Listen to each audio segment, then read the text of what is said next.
नमस्कार। आज हम हिंदी सिनेमा के शायद सबसे बड़े सवाल पर बात कर रहे हैं। हाँ, वो सवाल जो दशकों से फैंस के मन में है। क्या आमिर खान, सलमान खान और शाहरुख खान, हाँ। क्या ये तीनों कभी एक साथ एक फिल्म में दिखेंगे? हाल ही में देखिए, आमिर खान ने कोमल नाहटा के साथ एक इंटरव्यू में इस पर फिर से कुछ कहा और थोड़ी उम्मीदें जगी हैं। हाँ, थोड़ी हलचल हुई है उस इंटरव्यू के बाद। तो आज हम सिर्फ ये नहीं देखेंगे कि क्या कहा, बल्कि ये समझने की कोशिश करेंगे कि ये तिकड़ी आखिर स्क्रीन पर एक साथ आई क्यों नहीं अब तक। हाँ। और क्या अब वाकई कुछ बदल रहा है? बिल्कुल, चलिए देखते हैं, क्योंकि ये सिर्फ कास्टिंग का मामला नहीं है। अगर ऐसा हुआ तो ये अपने आप में एक बहुत बड़ी एक कल्चरल घटना होगी। सही बात है। 3 दशक से ज्यादा का स्टारडम। सोचिए, 3 अलग-अलग रास्ते, करोड़ों फैंस की उम्मीदें। हाँ। लेकिन इन उम्मीदों और जो हकीकत है, उसके बीच का फासला वो शायद बहुत बड़ा है। हाँ, शायद सिर्फ एक अच्छी कहानी से भी ज्यादा पेचीदा मामला है। बिल्कुल। तो आमिर ने कहा कि वो लोग अब पहले की तुलना में इसके लिए ज्यादा तैयार हैं। ये उनके शब्द हैं। लेकिन साथ में एक शर्त भी जोड़ी कि कहानी जबरदस्त होनी चाहिए, तीनों के लिए दमदार रोल हों और सबसे जरूरी, तीनों को पसंद आए। हाँ, ये तो है। और फिर उन्होंने संभावना बताई 50-50। अभी 50-50 सुनने में तो लगता है कि चलो आधी उम्मीद तो है, पर क्या ये वाकई आशावादी है या बस एक डिप्लोमेटिक जवाब? देखिए, मेरा मानना है कि ये 50-50 शायद सबसे यथार्थवादी नजरिया है। अच्छा। हाँ, ये दिखाता है कि क्रिएटिव लेवल पर ये कितना मुश्किल काम है। जहां तक ज्यादा तैयार होने की बात है, हो सकता है कि करियर के इस मोड़ पर तीनों शायद अपनी लेगेसी के बारे में ज्यादा सोच रहे हों। हाँ, ये हो सकता है। या फिर फैंस की जो लगातार इच्छा है उसका सम्मान कर रहे हों। लेकिन देखिए, तैयार होना एक बात है, और वो जो बुनियादी क्रिएटिव मतभेद हैं जो इतने सालों से रहे हैं, हाँ, उनको मिटाना वो बिल्कुल दूसरी बात है।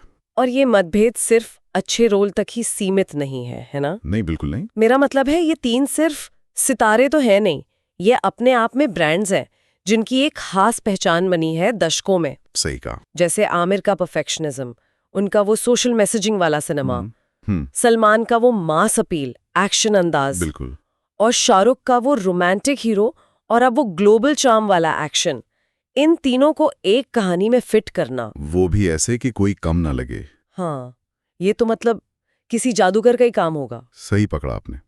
उनके हालिया प्रोजेक्ट्स ही देख लीजिए ना। हाँ। आमिर सितारे जमीन पर जैसी कहानी चुन रहे हैं, सलमान वो टाइगर या किसी का भाई किसी की जान जैसी फिल्में, मास एंटरटेनर। हाँ, बिल्कुल। और शाहरुख पठान, जवान, मतलब बड़े स्केल के एक्शन ड्रामा जिसमें उनका अपना सिग्नेचर स्टाइल भी झलकता हो। सही। अब सोचिए, ऐसी कौन सी कहानी होगी जो इन तीनों बिल्कुल अलग धाराओं को एक साथ लाए और बिना किसी को कमजोर किए संतुष्ट कर सके। ये सिर्फ ईगो की बात नहीं है, ये उन उम्मीदों की रक्षा करने की भी बात है जो उन्होंने अपने दर्शकों में इतने सालों में बनाई हैं। और इतिहास भी तो यही दिखाता है ना।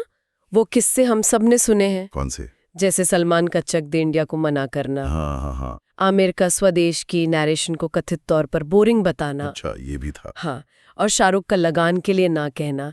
ये सिर्फ मजेदार किस्से नहीं है। नहीं, ये दिखाते हैं कि करियर के कितने अहम मोड़ों पर उनकी सोच, उनकी पसंद कितनी अलग रही है। बिल्कुल।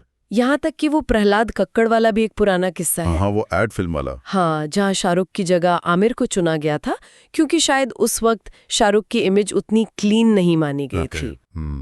ये भी दिखाता है कि शुरुआत से ही उनकी पब्लिक इमेज और रास्ते कितने अलग रहे हैं। बिल्कुल। और उन्हीं फैसलों ने एक तरह से उनकी अलग अलग रास्ते तय भी किए। चकदे को शायद शाहरुख की वो इंटेंसिटी चाहिए थी। हाँ। लगान को आमिर का वो विश्वास, वो पैशन चाहिए था। सही। और स्वदेश को शायद एक अलग तरह की वो शांत मौजूदगी चाहिए थी। तो ये दिखाता है कि उनकी जो अंदरूनी रचनात्मक सोच है वो अक्सर उन्हें अलग दिशाओं में ले जाती है। तो आज भले ही आपसी सम्मान बढ़ गया हो, हाँ, सम्मान तो है, जाहिर है, पर क्या वो बुनियादी रचनात्मक दिशाएं इतनी करीब आ गई हैं कि एक साझा प्रोजेक्ट बन सके? उनकी अभी की फिल्में भी देखिए। शाहरुख की किंग है, आमिर की सितारे जमीन पर, सलमान की वो बैटल ऑफ गलवान की बात चल रही है। हाँ, वो भी अलग अलग रास्ते ही लगते हैं। तो फिर सवाल ये उठता है कि आमिर अब इस बारे में इतनी खुलकर बात क्यों कर रहे हैं? क्या वाकई अंदर से कुछ बदला है, या ये बस फैंस और मीडिया की जो लगातार चर्चा है उसका असर है? देखिए, इसके कई कारण हो सकते हैं।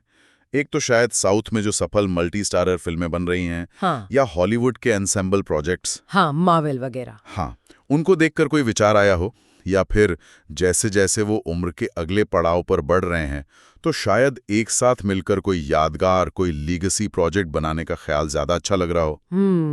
ये भी हो सकता है। और देखिए, आर्थिक रूप से तो ये गारंटीड ब्लॉकबस्टर है, इसमें तो कोई शक ही नहीं। कोई शक नहीं। लेकिन उसके साथ जो क्रिएटिव रिस्क जुड़ा है वो भी उतना ही बड़ा है। अगर फिल्म उम्मीदों पर खरी नहीं उतरी तो उसकी नाकामयाबी भी उतनी ही बड़ी होगी। बिल्कुल। तो कुल मिलाकर आमिर खान की बातों से एक उम्मीद की किरण तो जगी है। हाँ, एक चिंगारी तो है। लेकिन मंजिल अभी भी बहुत दूर लग रही है, और बेहद जटिल भी। ये सिर्फ तीनों खान्स की डेट्स मिलाने का मामला नहीं है। नहीं, बिल्कुल नहीं। ये उन सितारों, उन ब्रांड्स और उन रचनात्मक सोच को एक साथ लाने की चुनौती है जो दशकों से अपनी अपनी धुरी पर घूमते रहे हैं। और अंत में सोचने वाली बात यह है, जो शायद सबसे महत्वपूर्ण है, क्या? कि अगर ये फिल्म बन भी जाती है तो सिर्फ वो शुरुआती उत्साह और तमाशे से परे ऐसी कौन सी कहानी होगी जो इन तीन अलग सिनेमाई ताकतों को एक साथ लाने को सही मायने में जस्टिफाई कर सके। ये बड़ा सवाल है। क्या वो कुछ ऐसा होना चाहिए जिसकी किसी ने कल्पना भी ना की हो? शायद कोई ऐसा जॉनर जिसमें ये तीनों आम तौर पर काम नहीं करते, ताकि वो दशकों के इंतजार पर खरी उतर सके। हाँ, यही वो सवाल है जिसका जवाब शायद इस प्रोजेक्ट के बनने या न बनने का फैसला करेगा।